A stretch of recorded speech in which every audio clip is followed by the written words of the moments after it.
සමාදාන වේවා සියලුම දෙනාට. ඉතින් ජේසුස් ක්‍රිස්තුස් වහන්සේගේ ජීවමාන නාමයෙන් අපි කාලයකට පස්සේ නැවත මුණ ගැහෙනවා මේ YouTube එක හරහා.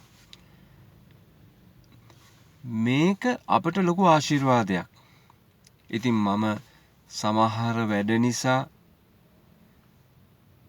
මේ පිටුවට දේශනාවක් ඉදිරිපත් කරේ නෑ, යමක් බෙදාගත්තේ නෑ. අපි ඔක්කොම දන්න දෙයක් වුණත් නැවත මතක් කරන්න ඕන නිසා මේක කිතුණුවන්ට ක්‍රිස්තියානි කාර්යය කියා ගන්න අයට බොහෝ අය කිතුණුවන් ලෙස දුකෙන් ඉන්නවා. ඔවුන්ට ගැලවීම තිබෙනවා. ඔවුන්ගේ ජීවිතේ අනිවාර්යයෙන්ම ස්වාමීන් වහන්සේ ඉන්න බව ඔවුන් දන්නවා. නමුත් අපට අමතක වෙන අවස්ථා තියෙනවා. අපි කනස්සල්ලට එන අවස්ථා තියෙනවා.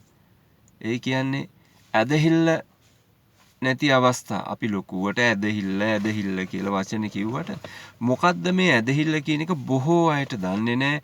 බොහෝ අයට තේරෙන්නේ නැහැ. ඇත්තටම ඇදහිල්ල නම් අපි කියයි හේබ්‍රේ පොතේ අනුව බලාපොරොත්තු වන දේ ගැන සහතිකය, නොදක්නා දේ ගැන ඔප්පුවය. නැත්තම් කියයි බලාපොරොත්තුව තුළ ඉඳිමින් ඉවසීමෙන් ඉඳිමින් නොකඩවා යාඥා කරමින් බලාපොරොත්තුෙන් ඉන්න කියලා. මේ ඇදහිල්ල අපිට තියෙන ඇදහිල්ල කොහොමටත් හිටපු ගමන් දුර්වල වෙනවා. මම දකින බොහෝ අය එහෙමයි. පළවෙනි කෙනා මම.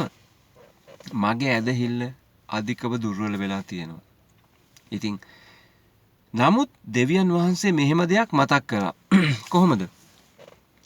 දෙවියන් වහන්සේ කියනවා මම එල් ෂඩායි.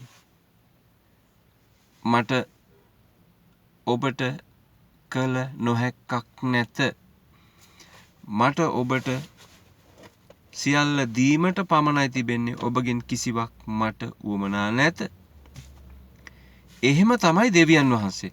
දැන් අපගේ දෙවියන් වහන්සේ කියන්නේ මුළු විශ්වයේම දෙවියන් වහන්සේ. සියල්ලන්ගේ දෙවියන් වහන්සේ. නමුත් උන්වහන්සේව කවුද පිළි අරගෙන තියෙන්නේ කියන එකයි මෙතන ප්‍රශ්නේ. හරි.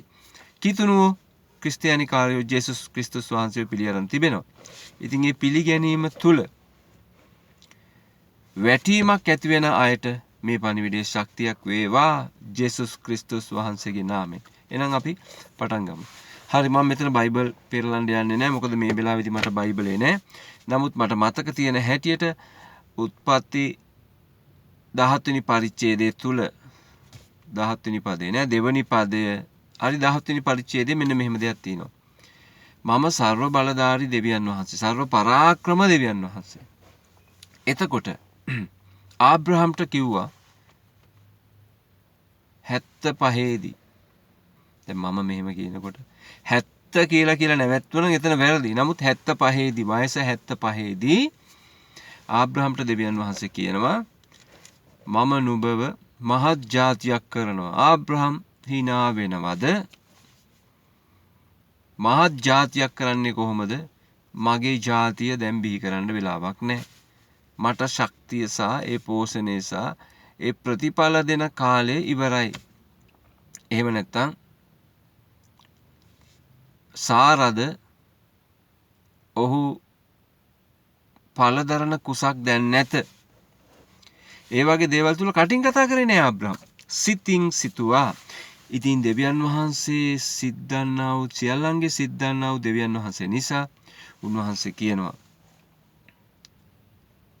මම කිව්වනම් දෙයක් කරනවා කියලා. ඉතින් මට වෙච්ච දේත් එක්ක මම මෙහෙම කියන්නම්. දැන් දෙවියන් වහන්සේ මගේ අවශ්‍යතාවය සපුරනවා කිය කටින් කිය මම ඉන්නවා. නමුත් මට ඒ අවශ්‍යතාවය නැති වෙනකොට, ඒ කියන්නේ මට ඕන වෙලාවට නැති වෙනකොට, අන්න එතන අපි වරද්ද ගන්නවා. ඕනකමයි අවශ්‍යතාවයයි දෙකක්. මම නැවතත් කියනවා. ඕන කියන්නේ අපිට ඕනේ කියලා. හැබැයි අවශ්‍යතාවය කියන්නේ අපිට ඕන දේ ඕන වෙලාවට දන්නා වූ දෙවියන් වහන්සේ කියන වෙලාවයි. ඒක තමයි අවශ්‍යතාවය. ඉතින් ඒ මොනවද? අපිට ඕන දේ ඕන වෙලාවට දෙන්න දන්නා වූ දෙවියන් වහන්සේ ඒ වෙලාව නියම වෙලාවට දෙනවා. ඒක අවශ්‍ය වෙලාව තමයි. ඒක තමයි අවශ්‍ය වෙලාව. ඊට කලින් ඉල්ලන්නේ අපිට ඕනේ කියලා. මොකද්ද මේ ඕනේ අවශ්‍යතාවය? දැන් ඔබට බඩගිනි නෑ. බඩගිනි නැති වුණත් කෑම දකින්න. ඔබට එක කණ්ඩ ආසයි. ඔබට හිතනවා මේක මට ඕනේ කියලා. ඒක ඕනකම. ඔබට ඕනේ දේ ලබා ගන්න එක ඕනකම. නමුත් ඔබට බඩගිනි. ඔබට කණ්ඩ සල්ලි නෑ. ඔබට ඉල්ලන්න කෙනෙක් නෑ. හැබැයි හැමතිස්සෙම හැමතැනම ඉල්ලන්න පුළුවන් කෙනෙක් ඉන්නවා අපගේ දෙවියන් වහන්සේ. එතකොට ඔබ ඉල්ලනවා ස්වාමිනී මට සැබවින්ම බඩගිනි. මං සැබවින්ම කියලා දැන් මේ කතාවට හරි. ස්වාමිනී මට බඩගිනි.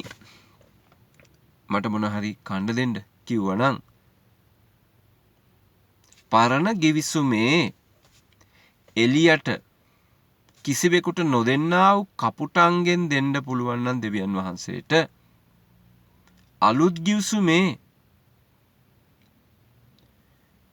ව්‍යවස්ථාව තුල නැති අපට සම්පූර්ණත්වයේ දුන්නා වූ ජේසුස් ක්‍රිස්තුස් වහන්සේ තුලින් කපුට 1000කකින් ගෙනත් දෙන්න බැයිද? පුළුවන්. එහෙනම් ඉල්ලන්නට දෙනු ලැබේ වචනේ හිතට අරගෙන ඉල්ලන්න පුළුවන්. එතකොට අපට ඕන දේ වෙනුවට අවශ්‍ය දේ දෙන්න දෙවියන් වහන්සේ දන්නවා. හරි. මෙන්න මෙහෙමයි එල් ෂඩායි එකේ කෙටි සටහන. සර්ව පරාක්‍රම දෙවියන් වහන්සේ, සර්ව බලධාරී දෙවියන් වහන්සේ කියනවා මම ඔබට මෙන්න මෙහෙම කියනවා දෙවියන් වහන්සේ. මම පියයුරු ඇති මමක් හා සමානව ඔබට සපයනවා. ඒකේ තේරුම මට තේරෙන ආකාරයට, මට හිතෙනා වූ ආකාරයට, මම පහදා ගන්නා වූ ආකාරයට. මේක හේබ්‍රේව ග්‍රීක අර්ථ නෙමෙයි මම කියන්න යන්නේ. ඇත්තට මේක අර්ථයට සම්බන්ධ වෙයි අනිවාර්යයෙන්ම. නමුත් මට යම් දෙයක් සිතට ආවා. ඒක මෙන්න මේ විදියට දෙවියන් වහන්සේ කියනවා මවකට සමාන කරලා. හැබැයි නිකම් මවකට නෙමෙයි. පියයුරු ඇති මවකට කිව්වම ඒක පියයුරු ඇති මවකට කියන එක විතරකුත් නෙමෙයි. ඒ මොහොතේ දැන් මව්වරු ඉන්නවා දරුවෝ ලොකු වෙලා දරුවන්ගේ දරුවොත් බලන අය. නමුත් ඒ මොහොතේදී කිරි දෙන මවක් දරුවෙක්ව කිරි වලින් පමණක් පෝෂණය කරන මවක් විදියට මම දකිනවා. ඇයි කොහොමද කියනවනම් ඒ කිරි තුල සියලු පෝෂණය තිබෙනවා. එතකොට දරුවට බත් කවනවද, මස් කවනවද, එළවලු කවනවද, අයිස්ක්‍රීම් දෙනවද, යෝගට් දෙනවද, කිරි දෙනවද, අර කිරි පැණි දෙනවද, තව මොනවා හරි පලා වර්ග වටිනා කින පළතුරු වර්ග දෙනවද? නැහැ. කිසි දෙයක් දෙන්නේ නැහැ. මස් මාළු දෙනවද? නැහැ.